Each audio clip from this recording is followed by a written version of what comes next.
Pesach, the 23rd day of the month of Nisan. It is Erev Shabbos Kodesh, Parsha Shmini, and we are holding at the top of Yud Gimel Amud Beis. We are going to share the link along so that Chevra would be able to follow, hopefully before Shabbos comes in, and then we'll carry on with all of the relevant dapim for Shabbos. For those that were not able to make it, we'll hopefully post next week all of the Yom Tov Dapim and Amudim. But we are at the top of Yud Gimel Amud Beis, the 2 lines down from the top. 4 lines down from the top. We had just finished discussing the drasha about Rabbi Akiva.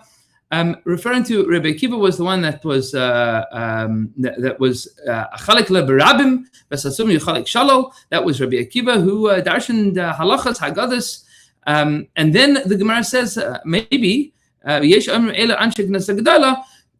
This was all done by the anshe knesset gedola. Elamati kain. What did Rabbi Akiva do? Is that klalos and pratim? He instituted the klalos and pratim. He made the rules. He made a whole system of rules. Says the Gemara. Once we have praised Rabbi Akiva for his part in the transmission of the Torah Sheba'al Peh, says the Gemara, Amar Rabbi Abau told us, Ksiv mishpachas Sofrim Yosh v'Yavitz. The families of the Sofrim who lived in Yavitz. What exactly does Sofrim mean here? Says the Gemara, Matam and Loimar Sofrim. What are the Sofrim? Sofrim means scribes, or Miloshin Sira. We're in the middle of Sira Omer at the moment. Sfira Sofrim. Says the Gemara, Elu she'asu es hatera sefaris. These are the people that made lists of numbers. They numbered different dinim in the Torah. For example, says the Gemara, Chamisha lo yisroimu truma. There are 5 people who should not separate truma. That is the Mishnah at the beginning of Trumas. Chamisha dvarim chayavin bechala. There are 5 species that are chayiv in chala. That's everybody should be familiar with this from Hilchos Pesach: wheat, oats, barley, rye, and spelt. Those are the chamishim min dagan.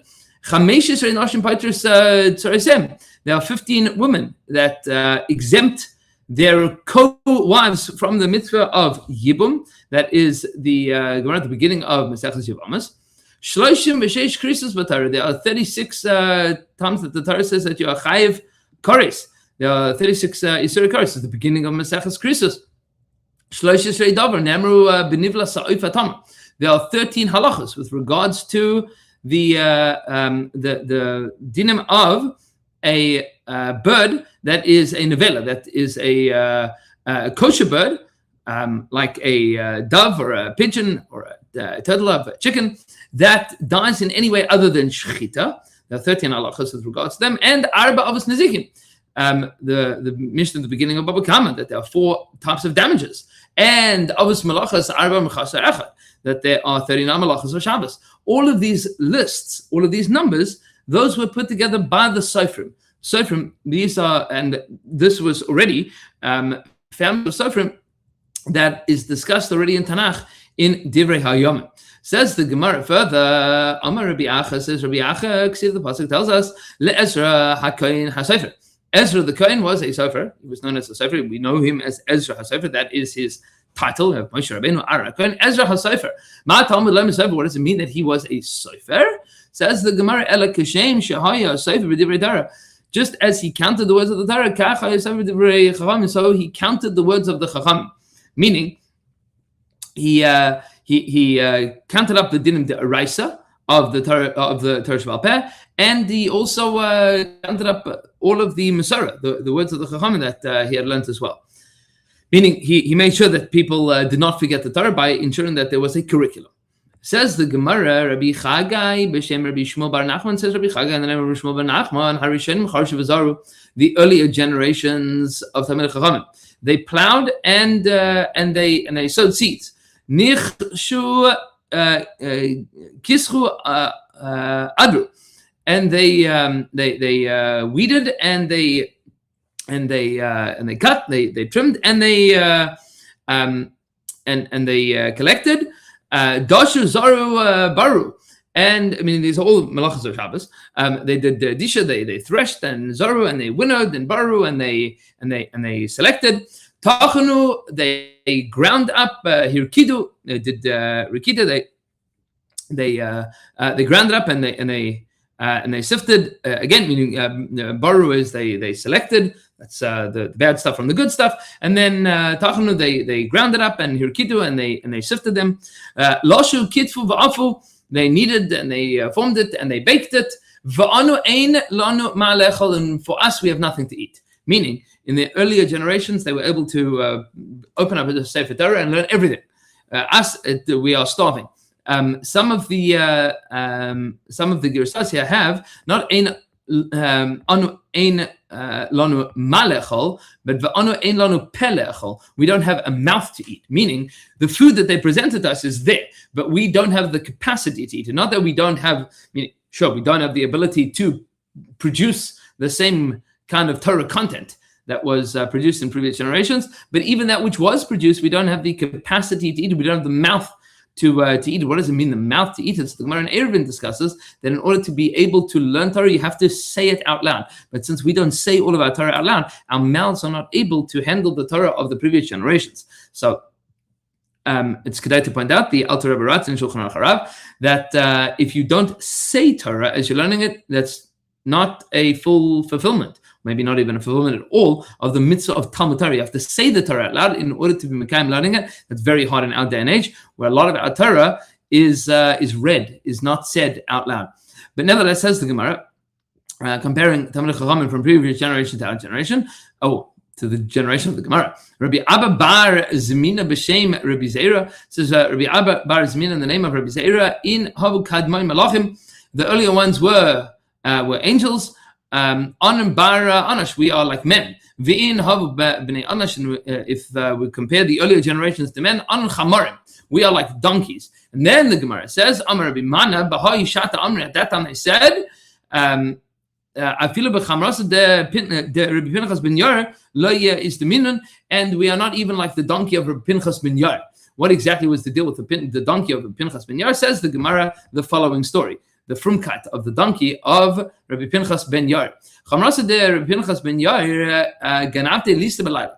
Once it happened that the donkey of Rabbi Pinchas ben Yair was stolen by some bandits at night. Others Tamira Gaban Telasa Yamin, they hid the donkey for 3 days. Veloi tamaklum, and she refused to eat anything.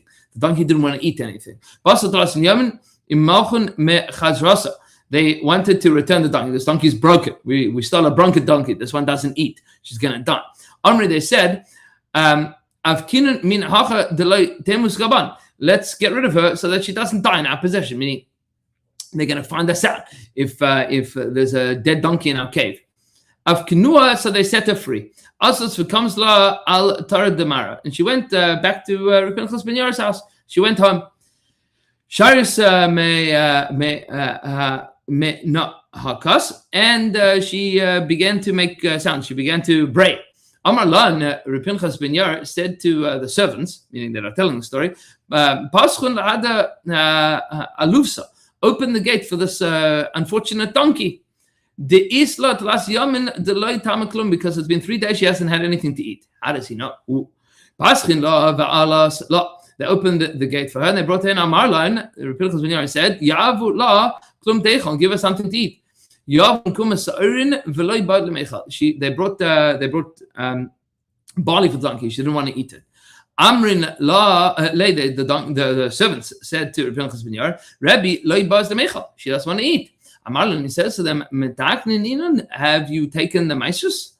Meaning, have you fixed up the food so that it's kosher food? The maishes were taken. Amru lay in. They said, of course. Amar learn amrisen de mayan. He said, did you? So meaning the first one was metaknin. Did you make sure that it was sifted so that it's quality food? And then they said yes. And then he said, did they take trumas and maishas?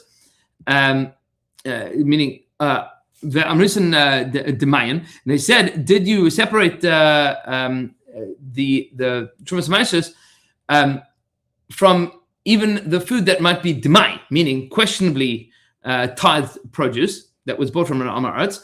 On Lay, they said to him, Loichen Alfun Rabbi, we aren't chayav to do so because you taught us the halacha, halakel azar lebehema, one who buys food for a behema, kamach la'oris, shemen la'or, patam min admai. If you are buying food for an animal or flour to use for not for food but for making leather, shemen la'or, or oil for a lamp, meaning all these produce that wouldn't be used for food purposes, patam min admai, you don't have to separate Trumas Maseches from Dmai, from questionably tithed produce.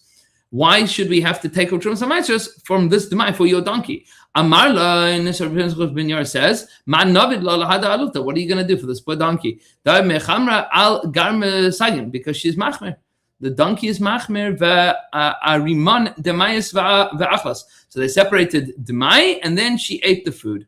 Meaning, and going back to what Rabbi Zera was saying, we are not even like the donkey of Rabbeinu Pinchas ben Yair. We are like donkeys, but not even that madrega of donkey.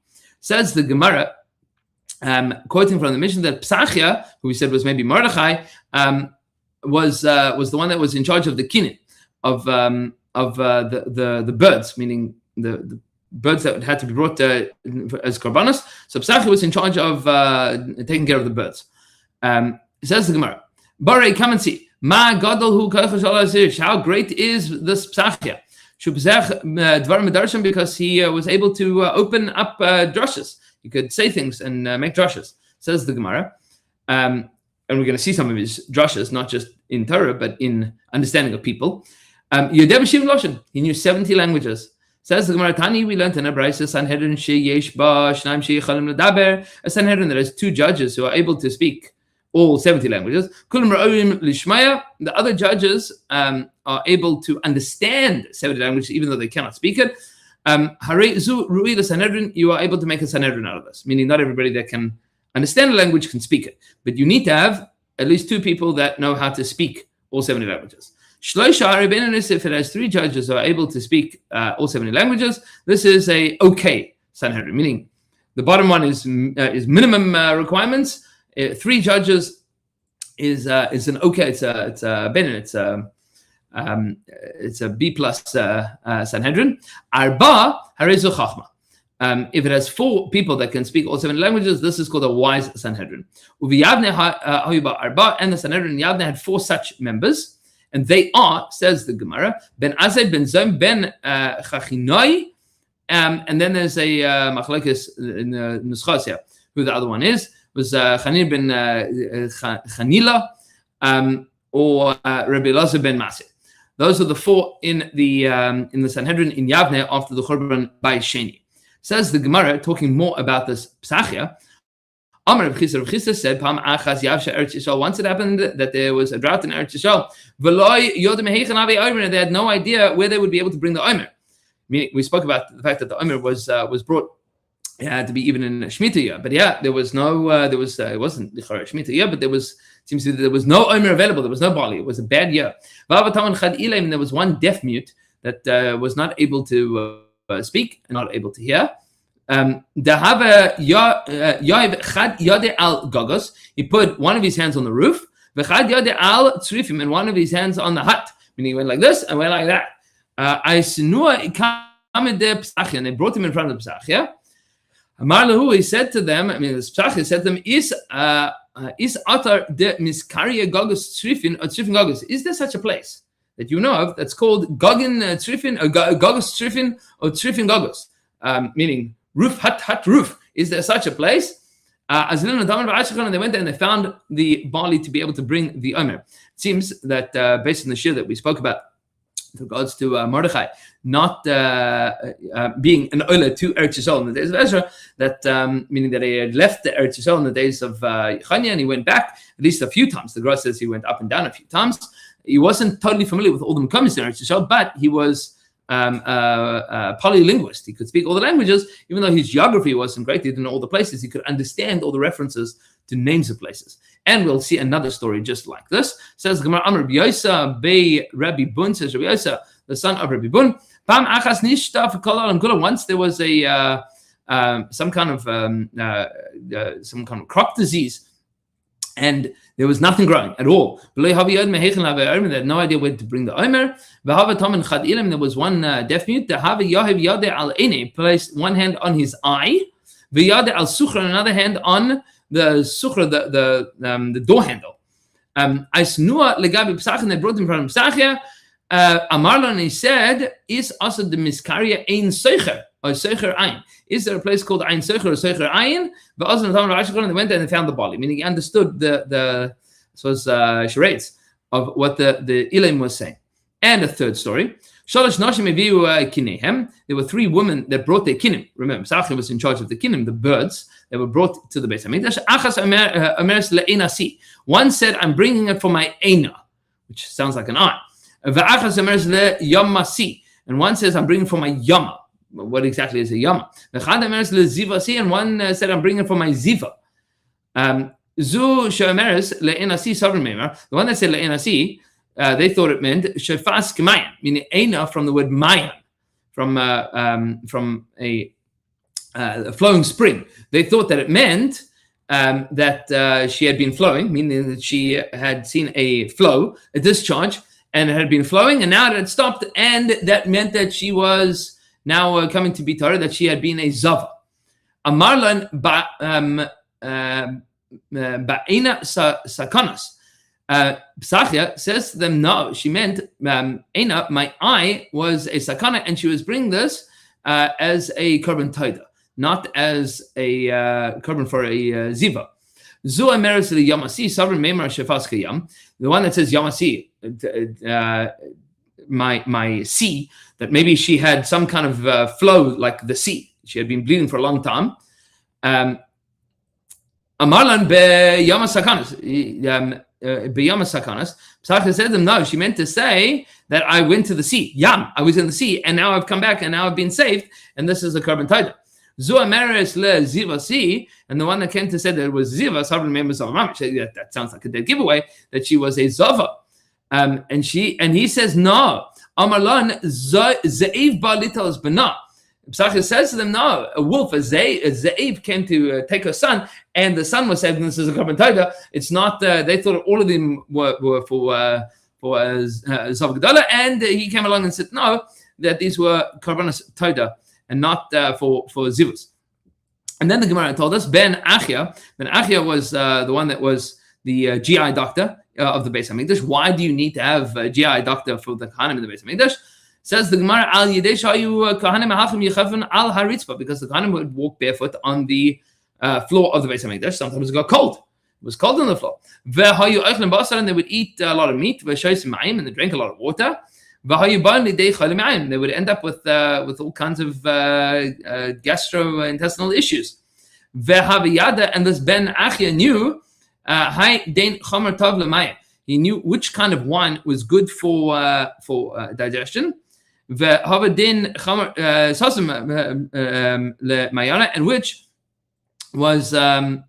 which one would strengthen the stomach, and which one would loosen the stomach, meaning which ones were good for openings and which ones were good for closings.